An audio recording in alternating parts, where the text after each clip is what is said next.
We've obviously been covering, because it's one of the things that we cover most, the extraordinary attack on free speech that has been ushered in by the Trump administration, specifically Homeland Security's arrest of a Columbia University student who is the holder of a green card, which is supposed to bestow and confer permanent resident status. He has that because he's married to an American citizen who happens to be 8 months pregnant.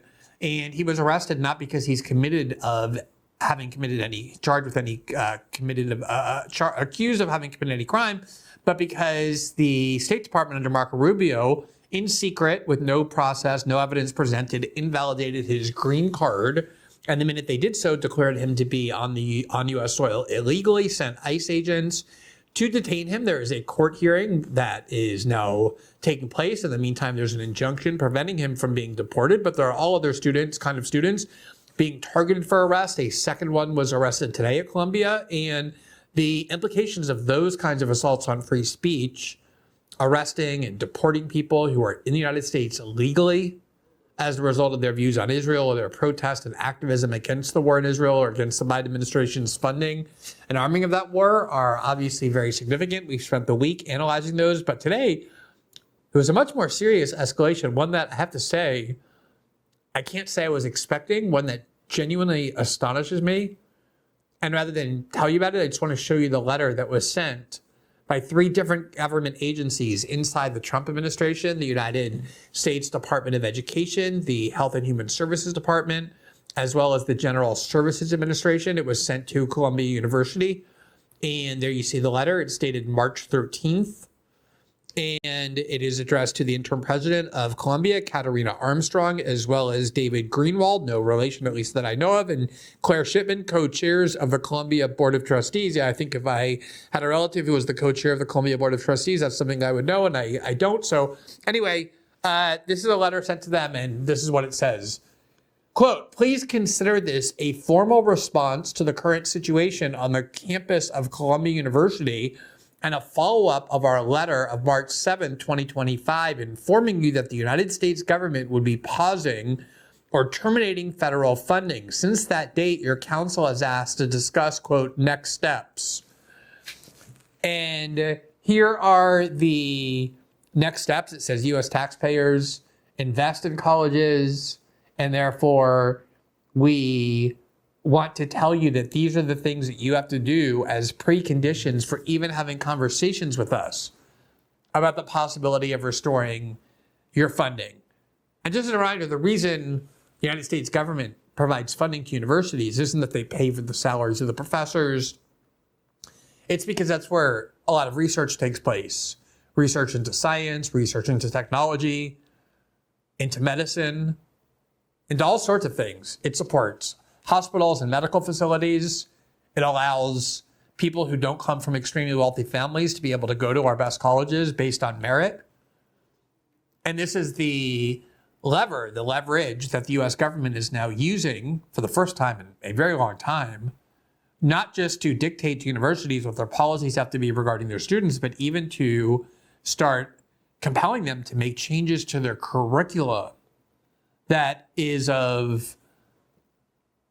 aligns it with the ideology of the current administration.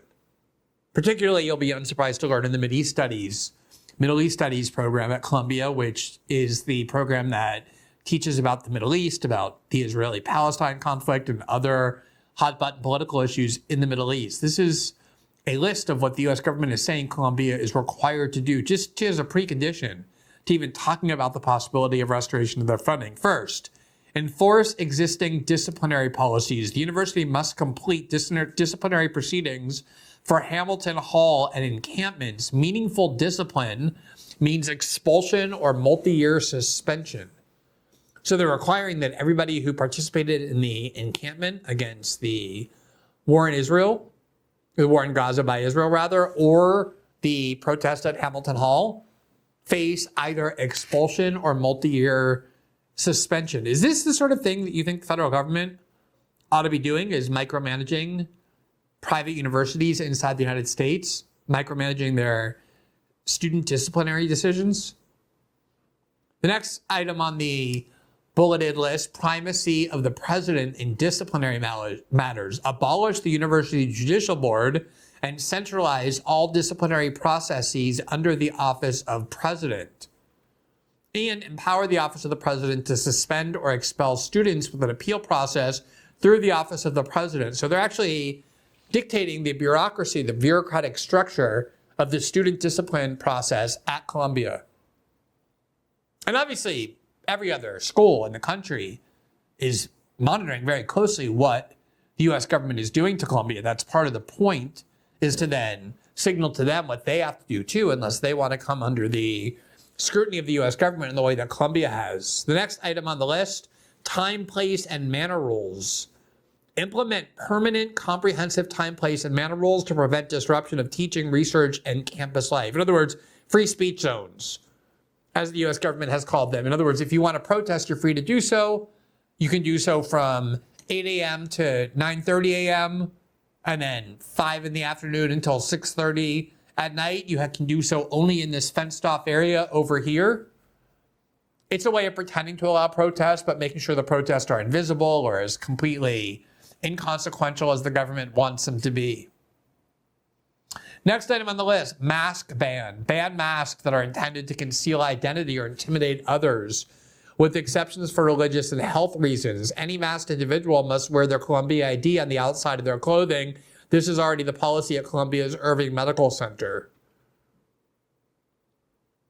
So you have no right to participate in a protest anonymously. You have to be identifiable at all times so that the government, if they want to, punish you for your participation in that protest, will have no trouble identifying you. They can use facial recognition technology, which is now extremely sophisticated and pervasive. In fact, I don't know how many of you know this, but if you arrive at various ports in the United States, entry points, including at the airport, you no longer show your passport at customs the way you used to. You just walk through, stand in front of a camera for about a second, and all the information that they want about you, your name, your date of birth, where you live, where you've been, just all appears immediately based on facial recognition because all our faces are in a database. And so the requirement that if you want to participate in a political protest, you can't cover your face is to ensure that the government can identify every person who still participates, even if it's not on their property, if it's on a private property like Columbia. Next item, deliver a plan to hold all student groups accountable.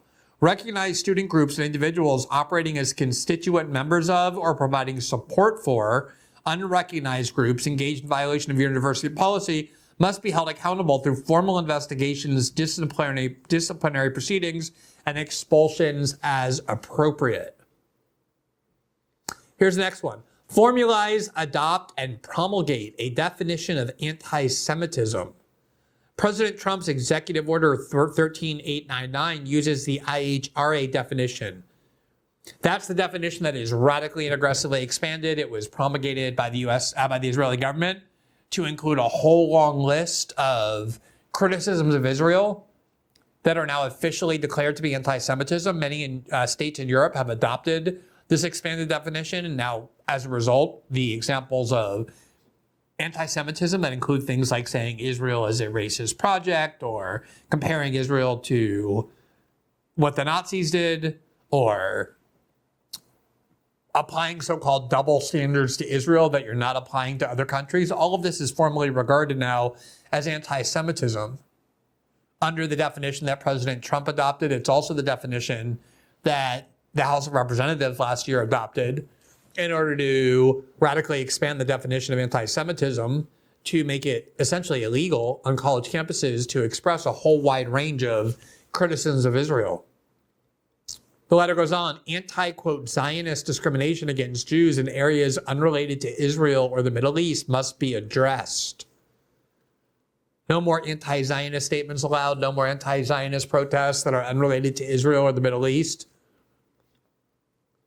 It is so ironic that this is the same movement that has spent a decade at least endlessly whining about wokeism on colleges and how it's being used to constrain what is permissible or impermissible to say on college campuses, that is now not just using societal pressure or even administrative action, the way that liberals have done over the last 10 years on college campuses. They're using the power of the state, Homeland Security specifically, to dictate to our private universities, our most consequential and prestigious universities in the Ivy League and elsewhere, what can and can't be said on college campuses and what types of discipline and punishment are required for those who do.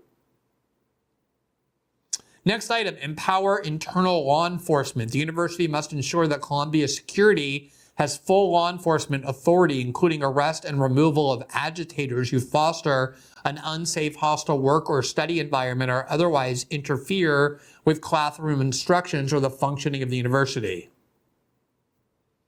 And then here is arguably what is the most remarkable, the most invasive of academic freedom and of government attempts to control what professors at private universities are and are not permitted to teach. The whole idea of academic freedom, you go to college, people on faculties have academic freedom and tenure precisely because they're supposed to be able to question anything, talk about anything, teach anything.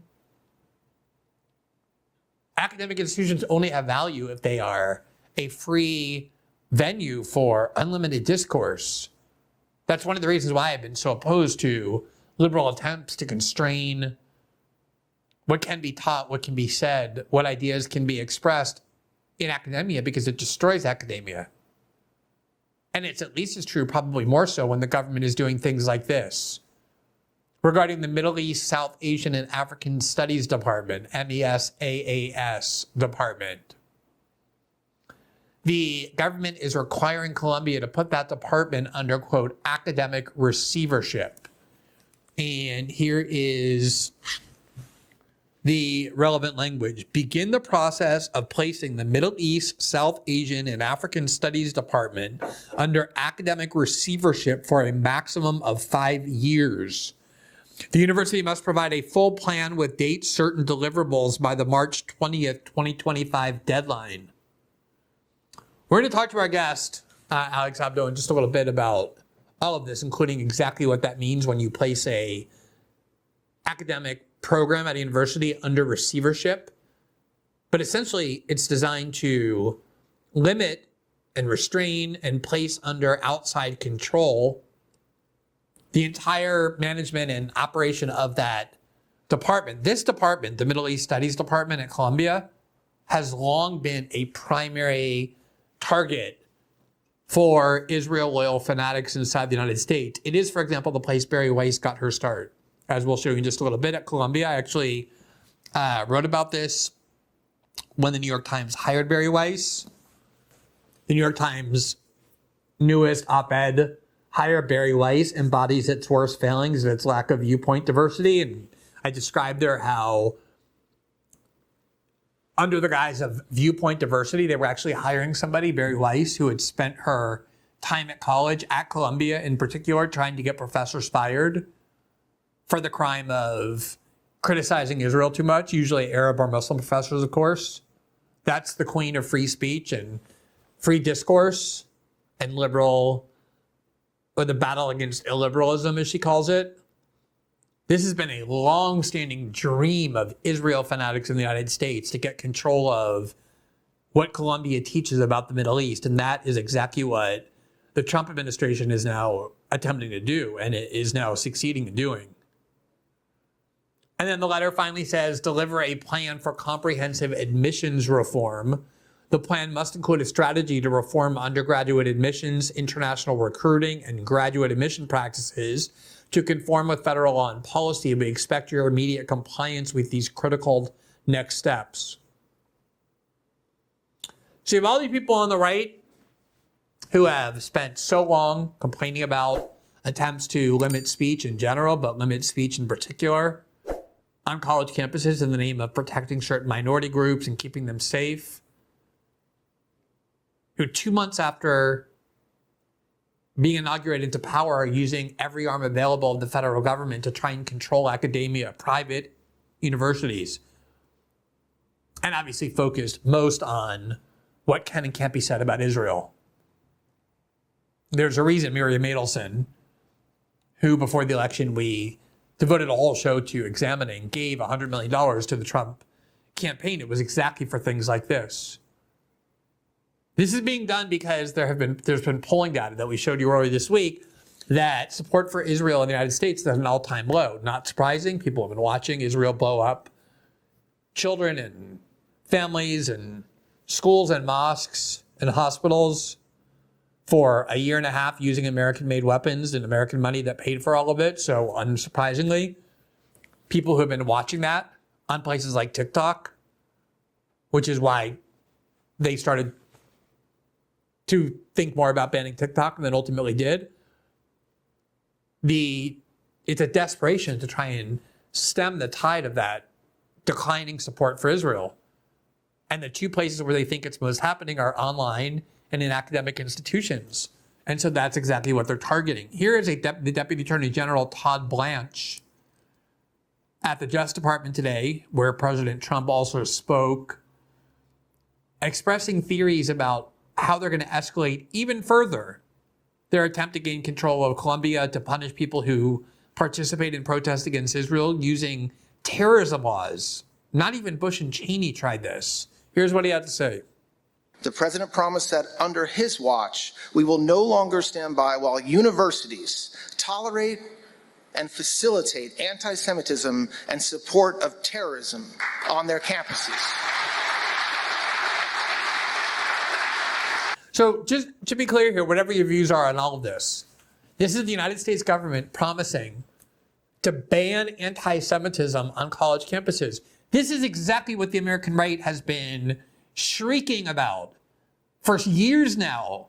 The idea that, if you believe certain speech or activism can be classified as racist or xenophobic or transphobic or Islamophobic or misogynist, it means that you can censor it.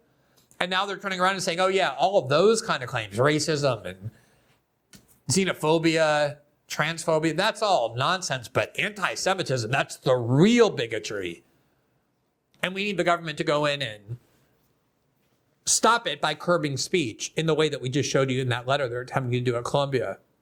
And obviously, again, other universities are looking at that. There's already reports of UCLA canceling in its public health school a class on the health crisis from the Israeli war in Gaza for Palestinians.